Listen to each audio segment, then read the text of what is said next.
প্রিয় শিক্ষার্থীবৃন্দ, আজকে তোমাদের শেখাবো ওয়াজ এবং হ্যাটের ব্যবহার। এই দুটি অক্সিলারি ভার্ব হিসেবে ব্যবহৃত হয়, আবার মূল ভার্ব হিসেবে ব্যবহৃত হয়। কিন্তু যদি আমরা মূল ভার্ব হিসেবে ব্যবহার করি তখন দুটি শব্দের অর্থই বোঝায় ছিল, অতীতকালে ছিল। তবে কোন ক্ষেত্রে কোন শব্দটি আমরা ব্যবহার করব?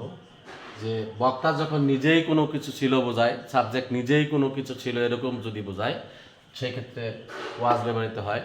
সাবজেক্ট বা বক্তা যখন নিজেই কোনো কিছু ছিল, যেমন I was a singer, I was a teacher, নিজেই কোনো কিছু ছিল এরকম যদি বোঝায় সেক্ষেত্রে ওয়াজ ব্যবহৃত হয়। আর হ্যাট অর্থ ছিল মানে তার বক্তার কোনো কিছু ছিল বা তার মালিকানাধীন কী ছিল, তার কি ছিল।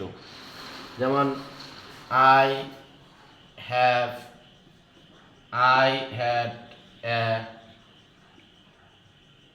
Red pen, I